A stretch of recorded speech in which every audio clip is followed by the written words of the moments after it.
Baik, kita langsung nyambung dengan materi yang kedua yang akan dibawakan oleh Mart Setia Kurniawan dari Yayasan Vesta. Silakan Mas Mart bersiap diri. Saya bacakan CV beliau. Beliau adalah manajer kasus Yayasan Vesta Indonesia dari 2017 sampai sekarang, sekaligus sebagai koordinator SSR Yayasan Vesta Indonesia, Mitra SRLK PBNU, dan PR Yayasan Spiritia, menggunakan dana hibah Global Fund, data manager dan staf MNI Yayasan Vesta Indonesia, serta staf additional project test jog bagi populasi LSL GWL INA. Silakan kepada Mas Mats memberikan materi menjangkau kelompok yang sulit dijangkau. Ya, terima kasih.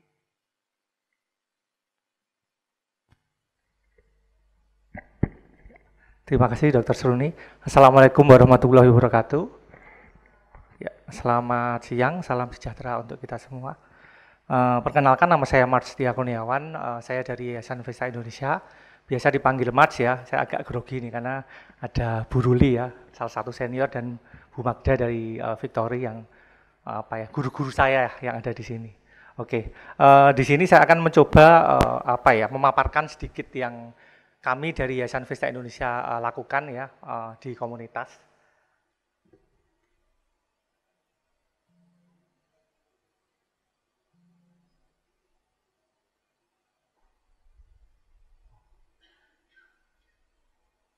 Boleh dibantu aja.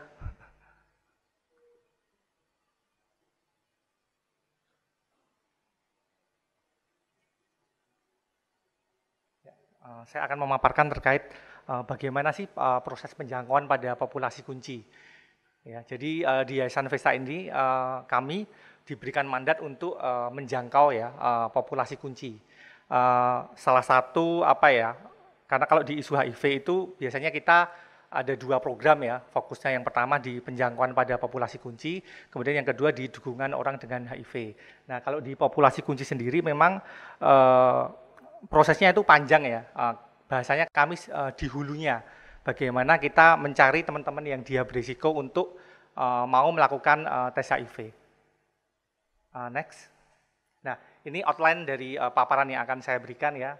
Nanti akan saya jelaskan apa itu Yayasan Vesta Indonesia secara sekilas, kemudian apa itu populasi kunci ya, kemudian bagaimana proses penjangkauan di populasi kunci, kemudian ada sedikit ya sneak peek tentang IPP atau intervensi perubahan perilaku, program yang kami lakukan di Vesta, kemudian ada PSF, pemeriksaan HIV pada populasi kunci, kemudian alur penjangkauan sampai mau melakukan tes HIV, kemudian tantangannya apa aja sih saat menjangkau sampai akhirnya mau melakukan tes HIV di populasi kunci, dan juga data cascade yang dari kami di Yayasan Vesta Indonesia selama 2023. Next. Oke, jadi awal tentang Vesta ya. Jadi apa itu Vesta? Jadi Vesta itu sebenarnya nama dari mitologi Yunani ya, kayak dewi yang dia menjaga perapian. Harapannya dengan adanya dewi ini, dia konteksnya kalau di mitologi Yunani ini dia menjaga perapian agar seimbang nih dunia, bahasanya dunia manusia dengan dunia dewa-dewa. Jadi harapannya dengan adanya Vesta kita bisa membantu teman-teman yang ada di komunitas, karena awal berdiri Vesta juga melihat latar belakang banyaknya kasus di teman-teman komunitas ya yang terinfeksi HIV, kemudian IMS juga. Jadi Vesta itu harapannya bisa jadi wadah ya, meskipun nanti kita nggak tahu ya kapan Vesta itu ada, tetapi harapannya dengan adanya Vesta bisa membantu atau teman-teman komunitas itu bisa terfasilitasi. Nah, awalnya memang gagasannya itu para pendiri itu memberikan diseminasi informasi dari kegiatan edutainment ya. Saya tidak ada dari awal, tetapi saya mencoba untuk menjelaskan terkait proses berjalannya Vesta itu seperti apa. Jadi edutainment itu kegiatan edukasi yang dibumbui dengan entertainment. Jadi memberikan edukasi misalnya kayak di kegiatan waktu itu di tempat klub malam kayak gitu, di mana banyak notabene teman-teman yang ada risiko ya, teman-teman berisiko. Kemudian untuk populasi umum juga kita memberikan kegiatan yang sama edutainment, misalnya di kayak kan kadang ada tempat ya, tempat-tempat untuk bagaimana kita berkumpul ya, seperti kayak auditorium ataupun tempat lain yang memudahkan kita untuk memberikan informasi ke masyarakat. Nah, tetapi konteks informasinya tidak formal, jadi kita juga bumbui juga dengan kegiatan hiburan. Jadi biar informasi yang kita berikan itu bisa masuk ke teman-teman komunitas maupun khalayak umum ya di masyarakat ya. Pada Agustus 2023, kemudian pada 15 Februari 2004 terbentuklah Vesta. Waktu itu konteksnya belum yayasan ya, masih lembaga LSM ya. Kemudian kita sudah berbadan hukum per 2015 jadi yayasan. Kita fokusnya di bidang sosial kemanusiaan ya, pemberdayaan, kemudian juga fokusnya ke pencegahan dan penanggulangan HIV/AIDS dan juga IMS di DIY. Next. Nah, kalau ngomongin populasi kunci tadi kan sudah disebut di awal ya, dari bahkan dari sesi yang pertama tadi dari Dr. Yandri, kemudian Dr. siapa saya lupa. Dr. Andro ya, kemudian ada Dr. Ida yang ke anak. Kalau di kita sendiri memang kalau ngomongin populasi kunci target global ya terkait penanggulangan HIV itu kan ada 95. Nah, kita itu ada di hulunya ya, di awalnya. Ya, 95 pertama. Jadi harapannya orang yang dia berisiko, yang dia sebenarnya tahu perilakunya berisiko ataupun yang tidak tahu dia berisiko bisa melakukan tes HIV agar dia tahu status HIV-nya apakah negatif ataupun positif ya. Jadi apa itu populasi kunci? Populasi kunci itu kelompok masyarakat ya. Jadi populasi kunci itu juga bagian dari masyarakat ya. Tetapi memang kalau konteks di program pencegahan dan penanggulangan HIV dikategorikan sebagai populasi kunci karena kan di Indonesia sendiri epideminya itu terkonsentrasi. Jadi masih fokus di populasi kunci. Populasi kunci ini dia perilakunya berisiko ya, baik menularkan maupun bisa tertular HIV maupun IMS ya. Kalau di konteks program penanggulangan HIV. Nah, populasi kunci ini kita kategorikan menjadi 4 ya. Yang pertama ada LSL atau laki-laki yang berhubungan seksual dengan laki-laki. Kalau ngomongin LSL itu tidak mesti gay ya teman-teman ya. Jadi LSL itu sebenarnya perilakunya ya, laki-laki yang berhubungan seksual dengan laki-laki ya. Bisa di dalamnya ada gay atau biseksual, bisa jadi heteroseksual. Itu juga bisa melakukan perilaku laki-laki yang berhubungan seksual dengan laki-laki. Karena kita ngomonginnya perilakunya, bukan orientasi seksualnya. Kemudian yang kedua ada pekerja seks perempuan atau female sex worker. Kami juga dimandatkan untuk melakukan intervensi perubahan perilaku pada pekerja seks perempuan. Pekerja seks perempuan itu seperti apa? Jadi ya dia menjajakan jasa seks dikategorikan menjadi 2 ya, langsung maupun tidak langsung. Yang langsung yang dia ada di lokasi atau lokalisasi ya, yang memang pekerjaan utamanya adalah pekerja seks dan mendapatkan imbalan uang. Kemudian yang tidak langsung itu yang dia nyambi, misalnya pekerjaannya ada online misalnya, dia punya pekerjaan utama tetapi dia juga nyambi sebagai pekerja seks perempuan. Itu pekerja seks tidak langsung. Kemudian yang ketiga ada pengguna nafsa suntik ya. Jadi penasun kita singkatnya. Jadi resikonya kenapa masuk ke dalam populasi kunci karena perilaku menyuntiknya yang berisiko. Karena kan kebanyakan apalagi di tahun awal 2000 kasus di pengguna nafsa suntik itu tinggi karena perilaku menyuntik yang jarumnya itu sharing ya dengan teman-temannya yang lain. Misalnya ada satu yang positif, kemudian sharing akhirnya yang lain juga terinfeksi ya karena jarum suntik. Kemudian keempat ada teman-teman transpuan ya, yang alhamdulillahnya kita bekerja sama dengan teman-teman kebaya, Mbak Ruli, sudah dari lama. Kalau untuk penjangkauan di teman-teman transpuan kita tetap harus sowan lah ke teman-teman kebaya karena memang pengampu untuk teman-teman transpuan di DIY ada di teman-teman Yayasan Kebaya. Next. Nah, proses tadi di awal kan kita fokusnya di penjangkauan ya. Nah, penjangkauan itu apa sih? Jadi penjangkauan itu adalah suatu strategi untuk menjangkau kelompok-kelompok di dalam masyarakat yang karena faktor struktural memiliki hambatan untuk mengakses informasi atau layanan publik terkait IMS, HIV, dan AIDS ya. Jadi kita penjangkauan itu dilakukan oleh teman-teman petugas lapangan ya. Sebenarnya yang berjasa besar di sini adalah teman-teman yang ada di lapangan atau kita sebut petugas lapangan ya. Jadi kenapa kita harus menjangkau ya? Karena tadi ada hambatan struktural ya. Contohnya ya tadi ada misalnya kemiskinan ya, kemudian kenapa kemiskinan itu menghambat ya, karena mungkin kalau dia nggak punya motor, rumahnya jauh misalnya, dia mau akses ke layanan itu juga susah. Ya, itu mungkin kayak 10 tahun yang lalu karena nggak semua layanan atau puskesmas itu di set up untuk melakukan bagaimana bisa melakukan tes HIV. Kemudian stigma dan diskriminasi ya teman-teman terutama yang dia teman-teman kelompok minoritas itu juga takut mengalami stigma diskriminasi di layanan. Padahal teman-teman yang notabene populasi kunci juga bagian dari masyarakat. Kemudian ya hambatan geografis tadi jika misalnya jauh ya tempatnya. Next. Nah, kalau ngomongin penjangkauan di populasi kunci kita ada 2 cara. Yang pertama ada tatap muka, kita ketemu langsung di hotspot ya.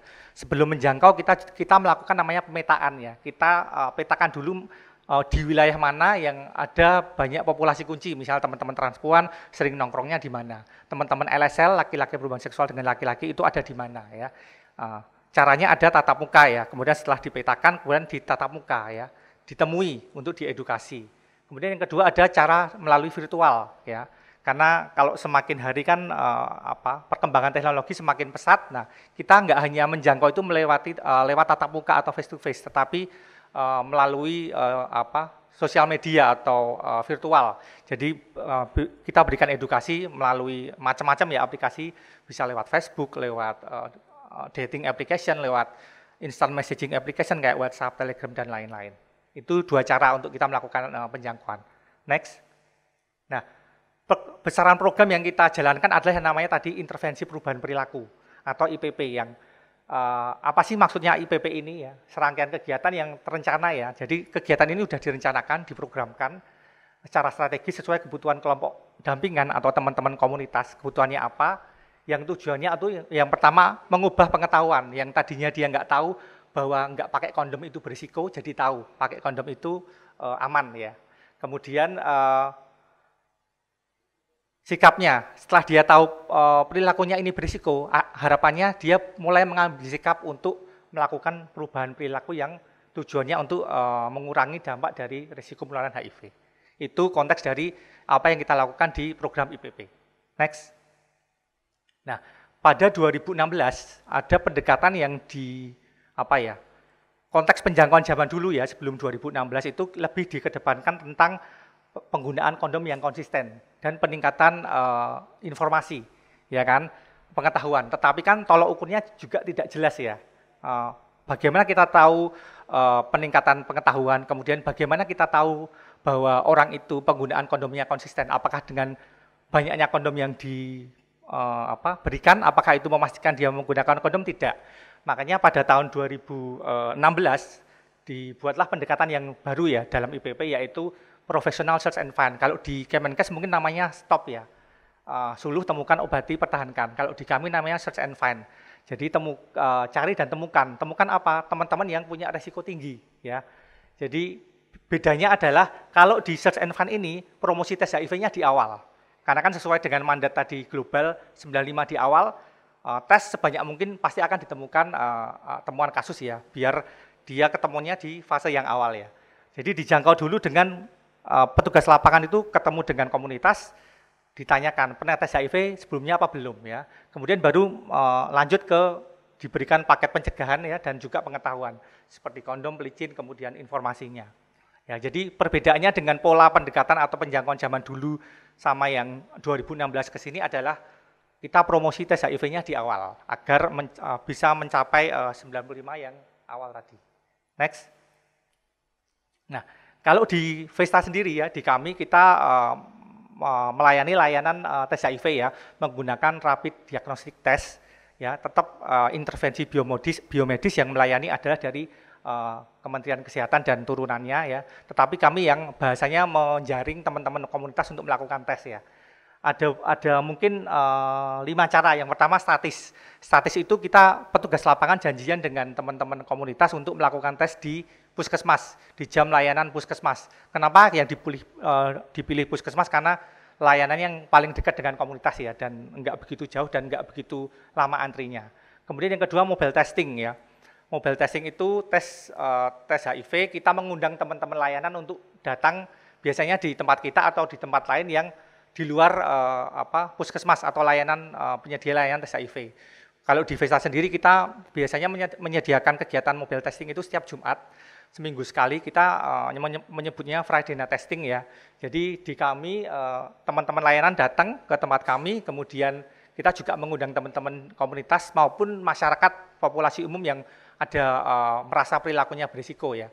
Di kami sendiri kita juga ada 8 tenaga konselor yang 6 diantaranya adalah konselor komunitas atau konselor sebaya atau peer konselor yang harapannya dengan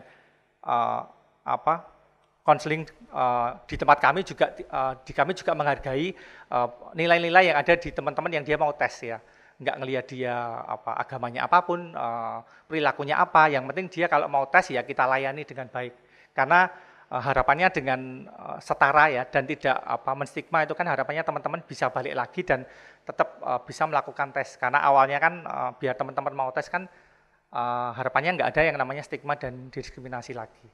Kemudian yang ketiga door to door, jadi kita kayak pick up service, datang ke tempat teman-teman komunitas di kosannya atau di rumahnya, tapi paling nggak ngumpulin berapa orang untuk dia mau tes. Jadi kita janjian dengan teman-teman layanan yang ada di puskesmas untuk kita mau melakukan testing nih, tapi kita datengin rumahnya, kayak misalnya pas zaman COVID kemarin ya, tracing di masyarakat. Nah mungkin sama, tetapi memang sasaran kita adalah teman-teman populasi kunci kalau yang dilakukan di Vesta.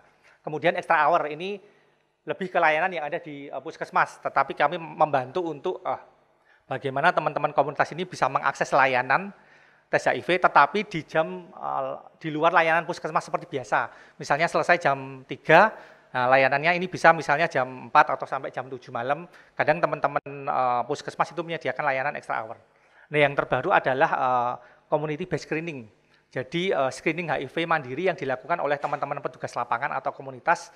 Alatnya itu diberikan hibah oleh Kementerian Kesehatan ya, berupa oral free test, pengecekan atau screening HIV melalui cairan mukosa yang ada di gusi, dan ini hasilnya sangat akurat ya. Kalau misalnya hasilnya garis 2, nanti akan kita lakukan tes konfirmasi atau penegakan diagnosis melalui menggunakan RDT di puskesmas. Jadi semua yang garis 2 harapannya tetap dia melakukan tes konfirmasi di layanan untuk penegakan diagnosis meskipun menggunakan oral fit test ini. Next. Nah ini strategi pencegahan pada populasi kunci. Yang pertama jenis abstinence, tetapi kalau mostly ya umumnya di populasi kunci itu kan seksual aktif. Jadi kayaknya ini abstinen ini mungkin kurang sesuai ya.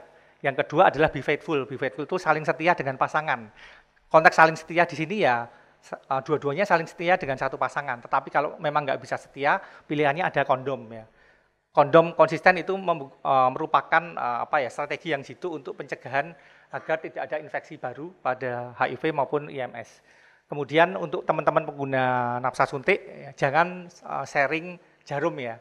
Karena kan program sekarang kan juga ada layanan alat suntik steril untuk teman-teman pengguna nafsa suntik, sehingga angka kesakitan atau temuan kasus di penasun memang cukup rendah ya, tidak seperti di awal tahun 2000 yang lalu. Kemudian edukasi ya, edukasi ini bisa dilakukan siapapun ya, nggak cuma oleh teman-teman NGO, tetapi juga teman-teman sebayanya. Karena kan peran pendidik sebaya itu sangat kuat di komunitas ya, karena itu sebagai perpanjangan tangan dari teman-teman NGO maupun dari pemerintah.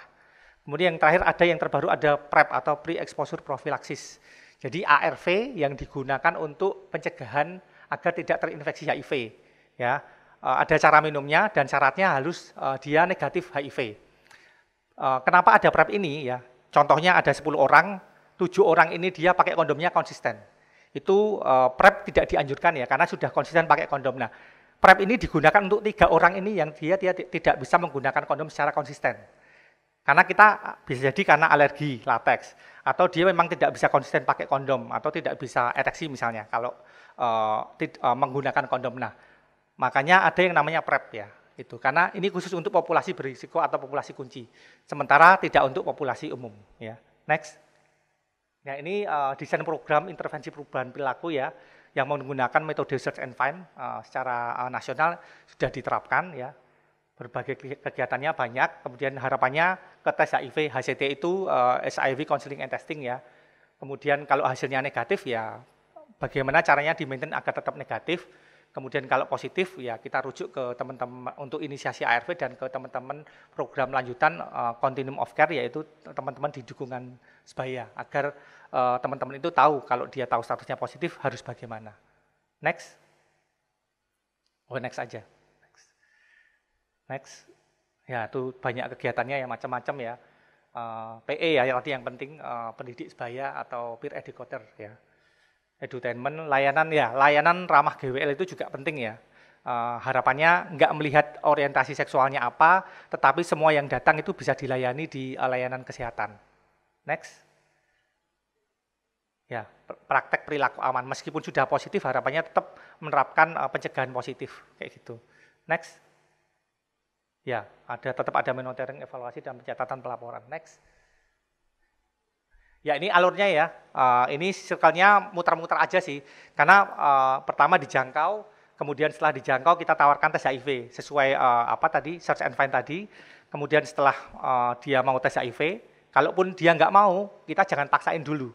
Nanti resisten karena kalau kita paksakan untuk tes HIV. Tapi kalau sudah mau tes HIV, kita lihat hasilnya apa. Kalau negatif ya, bagaimana di-maintain agar dia tetap negatif dengan kondom konsisten atau apa. Tadi banyak pilihannya. Ya, kalau dia masih negatif tapi di periode jendela, disarankan untuk tes ulang.